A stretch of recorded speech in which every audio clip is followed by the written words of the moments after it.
guess who we have here? It is another episode of the Job Hunt Diaries brought to you by Diary. And today we have somebody. I want you to take a minute and guess. He's a global personality. And I'll just do this. I'll read a little about him. He is a multi-award winning spoken word poet, youth advisor to the European Union, Poetry Slam champion, and Global Youth Ambassador of their world. We have Victory Ashaka. Good day, Victory. Yeah, thank you so much. A pleasant day to you. It's really, really amazing. It's so good to have you here. And everything that you have done has really inspired a lot of people. And that's why it was a no-brainer to bring you on the Job Hunt Diaries podcast. And today we're going to be discussing assessing global opportunities, how I did it. In this instance, how you did it. What sparked your interest in pursuing global career opportunities? And what steps did you take to get started?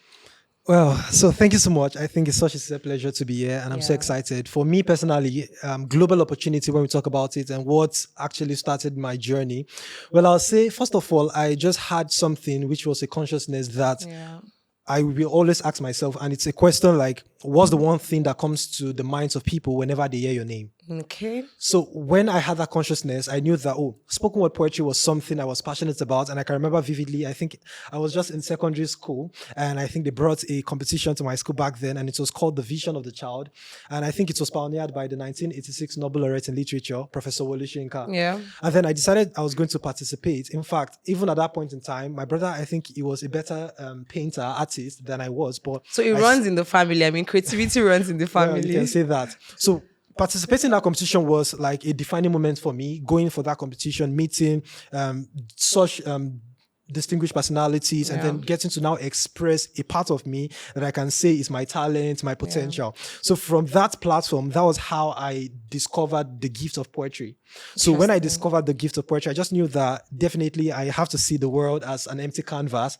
But now I now paint the world as an empty canvas. So using words to paint like colors. So I think it started for me with spoken word poetry as my talent, as my potential. And then it now transited into attracting those opportunities. So I would say I didn't just start out by saying, I wanted to win several global opportunities. I would say, first of all, I had to discover myself, which was the first thing I said that, what's the one thing that comes to the minds of people whenever they hear your name? So for me, it was spoken word poetry.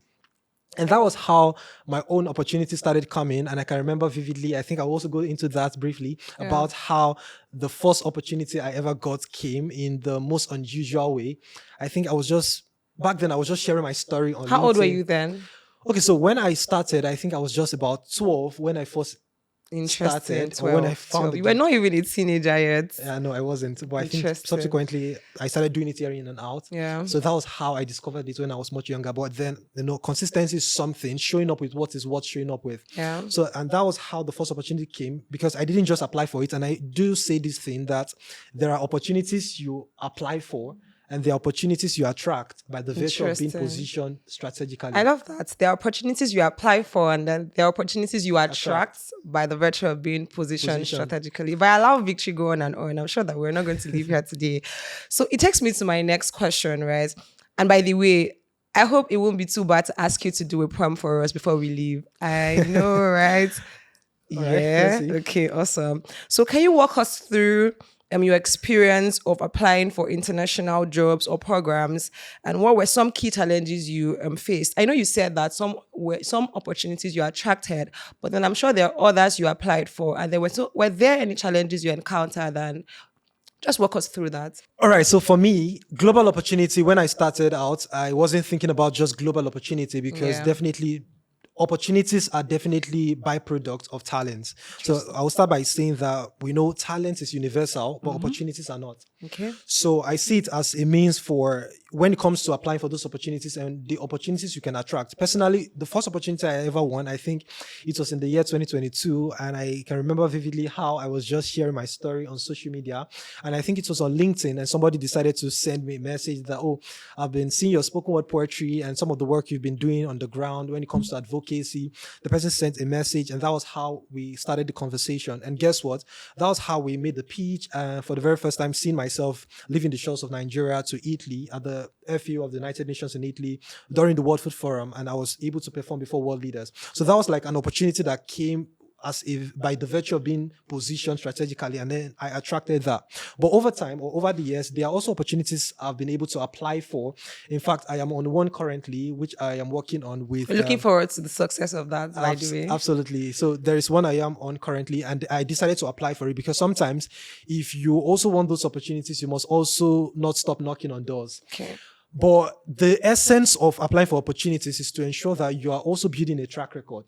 Because if you don't have a track record, what is that thing you want to do? Because in our contemporary society, by the virtue of whatever you're doing, you want to ask yourself, okay, how can I even link this to the Sustainable Development Goals, which is the 17 SDGs by the United Nations? Yeah. And then from no poverty to zero hunger, good health and well-being, quality education till climate action. So mine is climate action. But even if you're a medical doctor, an engineer, or anything you do in any field you find yourself today, there is that SDG that you can say, oh, how can I link this or connect this to what I currently do? And that is how you can now say, oh, I want to start telling my story through the lens of some of these SDGs. And when you ask yourself, so how can you now start crafting your story? So I do say this to change makers out there that if you want to ensure that you are getting those opportunities, or, the competition is always there. You know how many persons are trying to apply for international conferences, international jobs, scholarship opportunities, internship opportunities at international organizations. Fellowships, absolutely. So you want to know that what is that unique selling point that you have that is different from every other person. So once you can ask yourself, okay, what's my own unique selling point? You can now say, okay, how can I start drafting my story in alignment with this opportunity that is well tailored? So when it comes to applying for this opportunity, were there challenges I encountered? Of course, you're going to get rejections, you're going to get no's, you're going to get or encounter setbacks when it comes to writing, investing those hours. After putting in those hours to write. The hours, those hours can be very heartbreaking when you see the email that says unfortunately, right? You're just scanning through to see unfortunately, but then it's really amazing. Sorry I cut you short, so you can just no, it's fine actually. So in alignment with that, I will also say something that, but even if you receive rejection, which could be seen as one of the challenges, you know that sometimes rejection could be redirection. So you can also see that even if you get rejected for maybe an opportunity, maybe you applied for this job, this global opportunity, this conference, and you weren't selected, but guess what? You become better with the next story you want to tell. You become better with the next application you want to apply for because you already have something that you've built. So all you have to do is to just tweak it and ask yourself, oh, what did I do that worked in this application that made it successful? What didn't work in this? So when you are able to now think about that, ponder about it and say, oh, so you can now do what? Update it. So I think most of the things I apply for right now, I don't even spend so much time on them anymore. Like when I started. So when I started, I would definitely have to write, draft, and do those things. But presently, if I find an opportunity that is in alignment with what I do, and which is very important, you must know that you don't want to apply for everything. You don't want to spread yourself too thin or to invest your effort into something that will not definitely bring results. So that's it. So once you identify what you definitely want or you need, or an opportunity that is suitable to your own field, you can now say, okay, let me keep developing it. So I think that's, and of course tie them to the SDGs, like you said earlier, right? And that's where many people miss it, especially African professionals, where they get to, tire out, no resilience. You've applied for 2-3 jobs, you're tired, and then of course, I can't do this anymore. Let me just continue my daily 2K and all of that. But I love that, you keep pushing, and just like you said, the experiences sharpens you and helps you, for further applications. But this brings me to my next question. In your response thus far, right, you've spoken a lot about the people you met from LinkedIn, the people you met, at the World Forum, and all of those global stages. All right. So how did you build the professional network that spans multiple countries and industries as a young professional? That's really the key thing for us here. Oh, absolutely. So I will always say something that relationships are like passports to gain access to opportunities. So for me, the way I do that is, first of all, you must think about how can you become a person of value.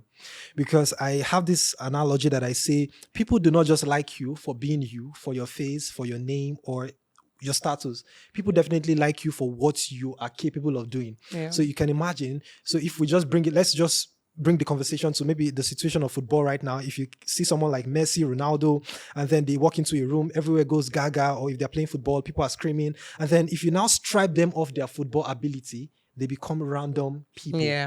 That is the same consciousness that if you have value, people will definitely request or require your value because you are definitely either solving a problem, you are Yeah. addressing a pain point for people, or you are entertaining people, or you are inspiring people. Whatever you want to think about, I think these are some of the things that must be established. So when it comes to relationships, sometimes you don't even have to be pushy before you definitely gain access to certain rooms.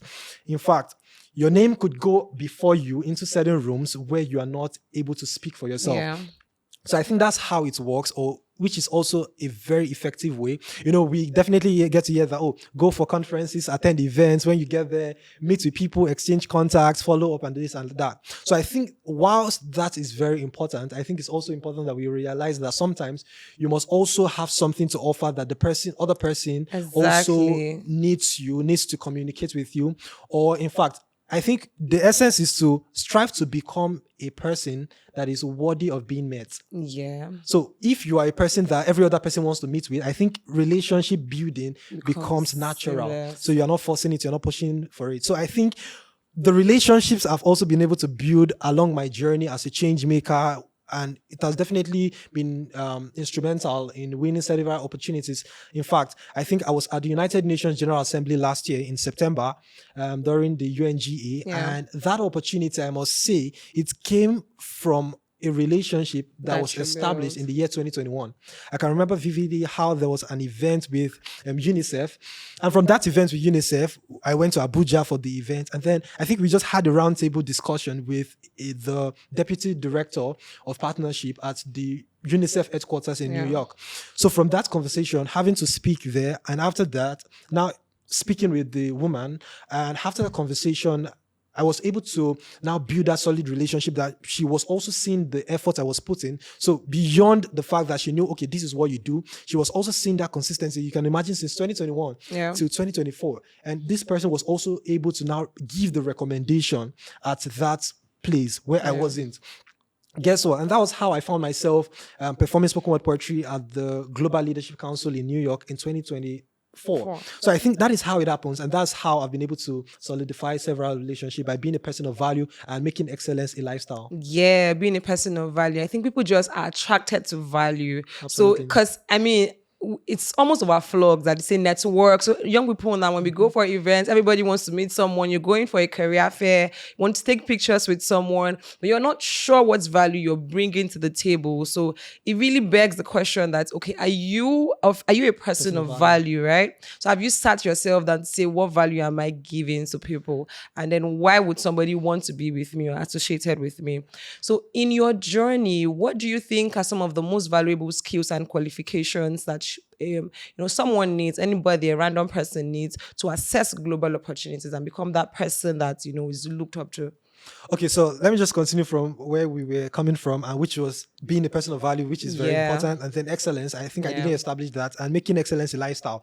I think nobody was born with excellence, but Yeah. over time, everybody can definitely develop excellence by ensuring that you do not settle for less, because nobody is patient enough to wait for mediocrity. Sure. You definitely want to ensure that when you even pay someone for a service, that person delivers it. So it's not a case of what I ordered versus what I got. So I I know, think right? that's also the consciousness we have to look at, and to know that, relationship, which is also important, excellence, to ensure that you are always on your A game. But I think another thing we also need to establish here is the art of communication and public speaking, Yeah. which is very important. Like in our contemporary society, if you want to talk about winning global opportunity, even in the workspace, if you currently got a job and then you are thinking about how can you scale up the ladder of leadership in terms of promotion, in terms of several benefits that you could get in that space or in Yeah. that team that you're currently working, Okay. I think it's very important that they also know that, this person can communicate effectively, that this person can represent us. The reason I said that is because no matter how you dream of being successful today, I think you, at one point or the other, you'll be required to make a pitch, make a presentation, or do sell something. yourself. Sell yourself. In fact, as a person, as a personal brand, which is very important, Exactly. you must be willing to do what? Show up for yourself. Yeah. So people do not just want to know, okay, you say you do this thing, but how can you convince them that this is what you do? So I think, which is very important, your value, excellence, relationship, the art of communication, which is public speaking, and such others like this. I think these are necessary skills that are important for one to win global opportunity. Because if you dream of rising through the rank of leadership, winning several opportunities, in fact, if you get those opportunities you say you want, what will be required of you? Sometimes you might be required to do, maybe give a presentation, give a speech, and you don't want to miss that defining moment or mess it up, because there are several persons that do not have the patience to be able to give that person another opportunity to do that. So I think some of these skills are very necessary for young people, Gen Zs and the likes, young and old, rich and I like how poor, you said Gen Zs, because everyone. I think we're slowly missing out on these things, especially the generation that we describe as Gen Zs. And I don't want us to even dive into that conversation around around cultural. I mean, I think it even leads to my next question, if I have to be honest, right? How did you adapt to cultural nuances, to the different environments that you found yourself? You're widely traveled, so you went to different places. Were there things that you did that you think other people need to learn to be able to adapt to different environments in their search for opportunities?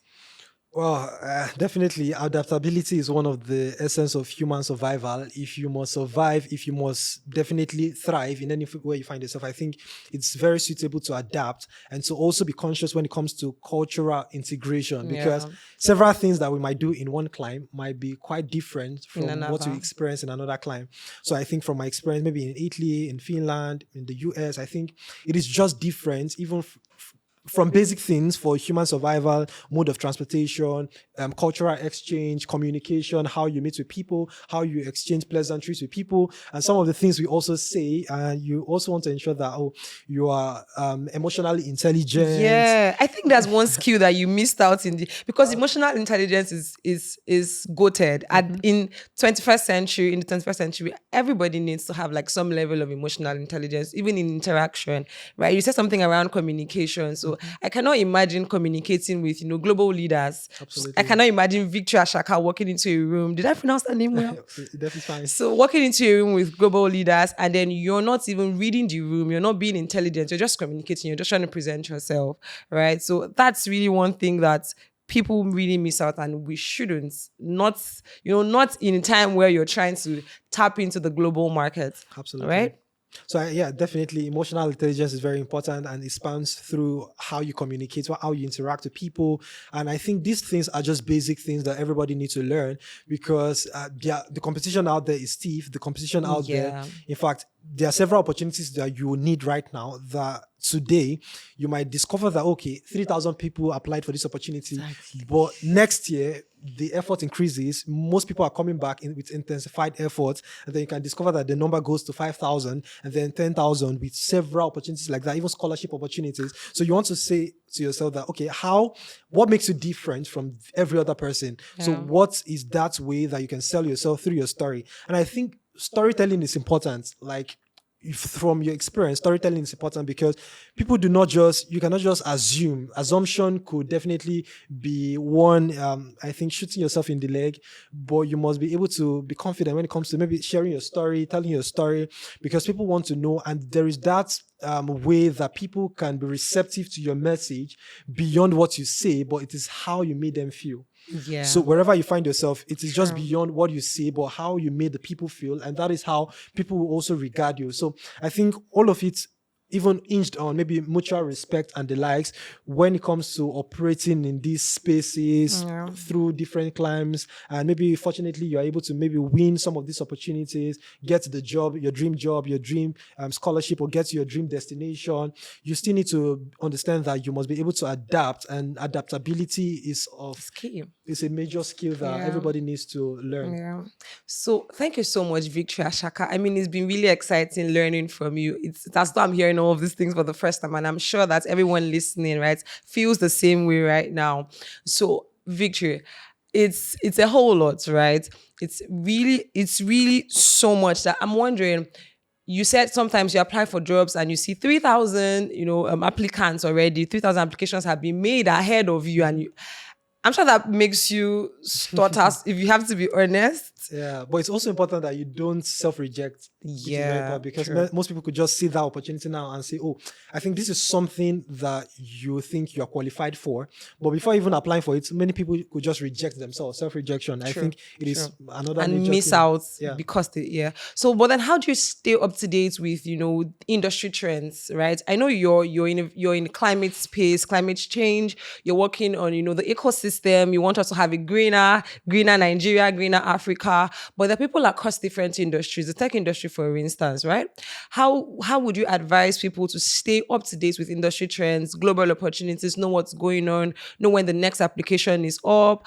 How much efforts do you put into this? I'm asking this question because, like I said earlier, right, a lot of young people are give up early, give up too soon. You said self-rejection. Mhm. They give up too soon. So they are not that patience to scan through the web, because the web has a lot of resources, right? If you just scroll through the internet, you would see so many things, so many information that is useful to your, scaling through the global space, right? So how do you stay up to date? How do you, invest time, invest effort? Are there some strategies you might want to spill, on how you do this? Oh, okay, absolutely. So let me just start by saying that you miss 100% of the chances you don't take. Interesting. Absolutely, this which is very important. But moving from there, I will also say something. Whilst I also respond to that, what you just said is the fact that because an industry is thriving, Yeah. does not mean that you should leave what you currently do to go into that Yeah. direction. Sure. Sometimes, I mean, I imagine as far back as 2018, 2019, I know of several persons who were maybe having their own podcast, having it, but because it wasn't trending then, they Yeah. decided they left it, or the consistency was no longer there. But presently, podcast is now doing so well. So because you are in an industry and you think that you are not yet thriving, or you've not made it big, or the opportunity you are waiting for hasn't come to you yet, so you now decide to say, "Oh, maybe I think tech is in vogue, so let me go into tech." Okay, maybe what's trending right now? Oh, tech is in vogue, but I mean, tech money is oil money. Yeah, definitely. No, even tech. What's tech? Technology. So everybody needs to be abreast of that. So, Yeah. but I think there are many more industries that you can say, "Oh, okay, maybe this is thriving today." Yeah. So because you say, "Oh, maybe as a spoken word poet now," I'll say, "Okay, I think what is trending now, or maybe spoken word is trending now." So somebody who is focused on, let's say, what field now, another field now, Yeah. say, "Oh, let me do spoken word because I think That's going to be Victory Ashaka is horrible. I cannot thriving." imagine that So you can because imagine how that would be. So nah. because you see Victor Ashaka and say, "Oh, Victor Ashaka is a spoken word poet and is traveling to countries to deliver spoken word poetry. So I think I can do it. Let me do it. So let me thrive." So what works for somebody or for person A might not work for person B. So which is very important. But as much as possible, it's also important that everybody is able to adapt to ensure that you upskill and to ensure that you also do those things that could also be an addition to the skill you currently have. But also to your question about what are the strategies, okay, to spill some teas. Yeah, But I think please. for young change makers today, if there are opportunities you think you want to harness today, that you want to win today, I think there are several platforms that you can go up to check. I think their website, like Opportunity Decks, I think Opportunities for Africans on Yeah. website like that, where they definitely update their websites daily with opportunities from scholarship to Jobs. internship, jobs to conferences, internships. You can name it. So you can just spend a few minutes there and then check it. Some of them could even be sent to your Gmail. I think there's another point that some places might not even say, which has to do with the algorithm itself on social media. That's true. So I mean, you social, search for one and then it just gives you thousands. absolutely. Even beyond that, the fact that if the algorithm notices that, oh, you are someone who is definitely maybe passionate about your personal Yeah. development and growth, you discover that in the shortest possible time, you start seeing such opportunities like that Yeah. coming to your feed. So I Yeah. think that's another way when you configure your algorithm in that way. Is very important, and social media is also important. I think we also left that out when we're talking about some Yes, of the yes, skills you need yes. today. I must say Yes. something that social media is now the digital CV, our new CV, which is the digital CV for everybody, that people no longer need to ask or request for your CV. Once they just hear your name, oh, who is this person? They hear your name, they can just go on Google to search for you. Whatever comes out is what they are going to judge you on. So I think personal branding is very important, and the way you can establish one's personal brand will be based on how you optimize your social media platforms. Yeah. So from Instagram to LinkedIn or any social media platform that works for anyone, I think you just want to know that, okay, what works for you. So how can you also ensure that it is also optimized across platforms? So you're not saying, oh, maybe you are a baddie on TikTok and you're a change maker on LinkedIn. But, And but I think, can they marry it themselves? Like, I mean, can I be a baddie on TikTok and then be a change maker on well, I don't know Instagram? about that, Different but audience, right? I think anybody who wants to definitely harness those opportunities must be conscious that, okay, recruiters, those who want to give out those opportunities to you. In fact, today, if you say you want to apply for an opportunity and you go to the website, you are filling in your details, they will definitely require your Instagram, LinkedIn, TikTok, Twitter. So guess what? So if imagine them going to your social media platform now, Well, if they and then require baddies, you'll be the right fit. so imagine them going to your platform and then on Instagram they see, oh, you say maybe you're a climate advocate. On LinkedIn, they see you are a thought leader when it comes to maybe Cybersecurity. cybersecurity. And then on TikTok, they see you are a dancer. So I think there's just that distinction Yeah. between all of it. So I think in as much as possible that you know, okay, maybe different platforms work with different types of Yeah. content. Maybe, long form content work on LinkedIn. Yeah. I think short captions and visuals, appealing visuals work on Instagram. And then I think short and punchy reels work on TikTok. To be honest, I've actually seen people, corporate people on TikTok and on all of these other These platforms, right, use it well. They still share their message, they still pass their message in a way that appeals to the audience and appeals to like the algorithm on TikTok. And I think that's really, really good. And rather than just be, I mean, I think your field will really determine your kind of presence on these platforms, Absolutely. right? So if you're going to establish a professional, presence, you have to stay through to it. Thank you so much, Victory. So we're bringing this to a close, and I must confess, it's really been exciting. It's really, really been exciting. We have a few more questions, and it's been exciting. So, in all of these experiences that you've had, traveling from places, going to Finland, going to the US, and all of those places that you mentioned, are there any particular challenges you encountered, and how did you overcome them? I mean, from language barriers to anything at all.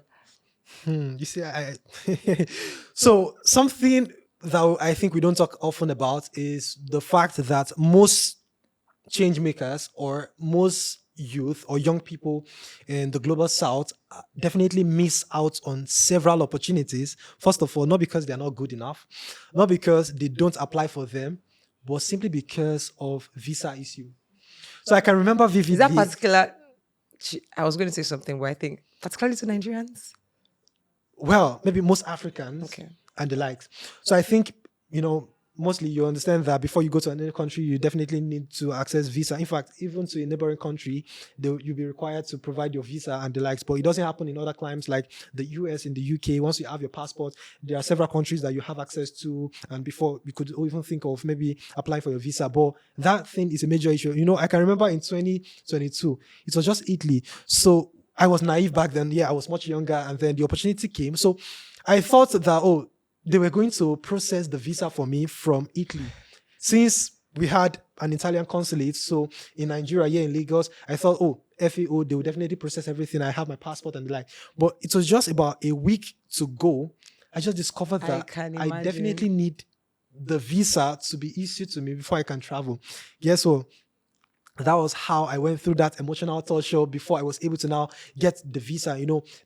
I was just lucky that finally there were privileges that were facilitated from over there and then with the consulate here, and then I was able to get the visa in time. But guess what? There are several young persons out there that have missed out on those opportunities. So I think it's also advisable that maybe when you see those opportunities like that, you also want to be sure that, first of all, why are you applying for opportunities when you don't have a passport? Why are you thinking of global opportunities when you're not optimizing your profile for that? So you know that, once you are applying towards something, you also want to ensure that you space it out. Because guess what? Even last year, I think by the time I was applying for the US visa, the only available date I got was for the following year. So it was in 2024. The date I got was for October 2025. So I was just fortunate that I had to through the nature of the kind of conference I was going for, there was a visa that was now suitable for that. If not, I could have missed out on that life-defining opportunity. So I think something like this, most people should be aware about it. So you don't after burning the night candle, you now miss out on it. I think it could be emotionally excruciating. It could be an excruciating pain emotionally. So I think these are some of the barriers that one could think about. And you spoke about the challenges, right? Yeah. Or what other thing? Challenges we encounter. Yeah, those are some of the challenges. The visa issue, I think we need to fix that for young people in the global south. So, but beyond that, I think most of them have been established, from your personal brand, which has to be optimized, to your social media platforms, to telling your story, to having a draft on your phone that you actually have, from your profile to your bio to your story, to even some of the projects you do. Because today, if you want to even get into several roles, for instance, they require your CV. So your CV is simply a result of your track record of where you've worked in the past. So it's the same thing. When you need another opportunity, what is your track record? What can we go through to say, oh, this person has been consistent over time. This person has the solid work. This person has put in so much effort. So how can we trust this person? So I think when you document those things, once you document your journey, the places you've worked, the contributions you've made rather, even if you are not the initiator of that initiative, but what is your contribution? What is your role on that team? If you are able to alight that effectively, I think there is no limit to what you can accomplish. I think if we're going to sum everything up, it's going to be more like opportunity really meets preparedness, right? Just like you said, why are you applying for an opportunity when you do not have the visa? Why are you applying for a job in the UK when you're not even planning to? For instance, it might be a remote job. Let me bring this to, a context of some Africans who actually handle remote jobs from other countries. And you're not, you're not planning that, okay, I need stable lights. I need to work in this time zone. I need to prepare myself, right? So like you said, in another instance, my brand is not, my CV doesn't look it. My LinkedIn profile doesn't look it. They're going to take me for a joke. And you said something sometime that, sometimes you see 3,000 applications. Many other people want these opportunities just as much as you do. You have to be loud about it. You have to be loud about it, definitely. So is there one word, or I know one word is too little for somebody like you, because I'm sure that you do more than word. So is there something that you really want to say for people who are just about starting out in, I'd like us to streamline this a little more to getting jobs, right? So I know you've done a lot of global opportunities, programs, fellowships, and the likes. So someone who is trying to start out in getting, jobs, fellowships, internships, what's one advice you'd give to them on a global scale, right? That's what they're looking to have. What's that advice you're going to give to them to, just kickstart that? Well, like I said, when we started this conversation, it was the fact that what is the one thing you want to be remembered for? What's the one thing that you're known for? Or what's the one thing that comes to the minds of people whenever they hear your name? So once you identify that, okay, that is that one thing. So how can you now optimize that? In fact, it doesn't matter even if you are a student on campus, you can start creating or curating the kind of life you want to live, life outside school and the likes. And for maybe working professionals out there, I think one way you could also do that, we made mention of internships. There are some places, or I know of people who got roles with different organizations simply because they maybe started out as maybe through the entry-level role. Some persons, it could be through internship, and they were able to now transition into the labor market fully. So another way is, there are people who will also recommend you. And that is how I said that the opportunities you attract by being positioned strategically. So how can you be positioned strategically? And I think we've said that from your personal brand and the likes, and then allowing the people in your environment to know that, oh, I think this is what you are passionate about. This is what I do.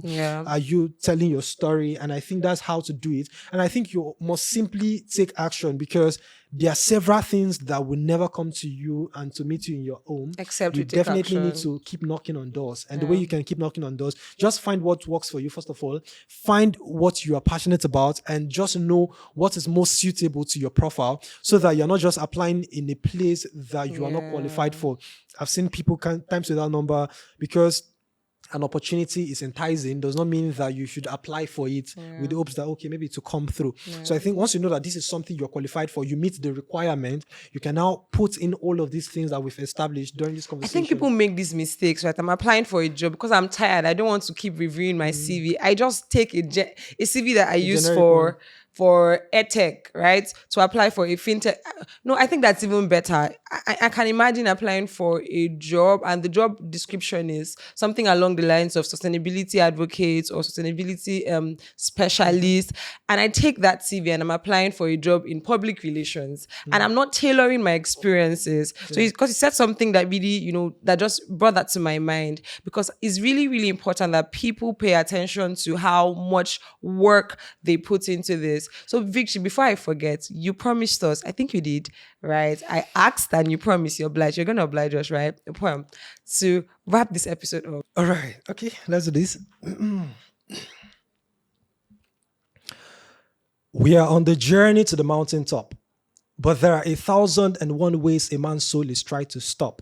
And overcoming the trials of rock bottom is how we try to triumph, over staying grounded with dissipated energy. Speaking of energy, like a monster to our predators, we stay fearless. New heights, new fights, because we know too well that every level comes with a new devil. So give me this mountain. But how do we learn to become mountain climbers if we don't first adorn our feet to fit into those shoes that seem unfit? If we don't first make every setback a setup for a comeback? Carrying a backpack of faith, yet holding onto the grip of faith to the point of breaking, we choose only to break a sweat. Until we reach the highest mountain of influence, we will never ever rest. Speed in the wrong direction is never an advantage, PM says. Acceleration doesn't win the race alone, endurance pays. The need for speed is never to rush, but to be fast and furious. Like an islander amongst land cruisers, it's a game of thrones, and this is how we learn to move mountains. Thank you so much. If you're going to ever, listen to Victory again, you have to pay. Thank you, Victory, for doing this and for obliging. This was really amazing. And I mean, the words, everything. I think it speaks to, people being patient, people trusting the process, Mountain people of being influence. resilient. Yeah, what did you say? The mountain of influence. Yeah, Victory, this was really amazing. Thank you so much. I mean, it has been such a pleasure having you, the delectable, the phenomenal global talent, Victory Ashaka. Thank you so much for, your time. Thank you for pouring out from your wealth of experience, from your knowledge, starting from a very young age. It's been really exciting and we're looking forward to the impacts this is going to have on you, young professional, you young tech professional, you young career switcher, mid-age professional, wherever you are listening and watching this.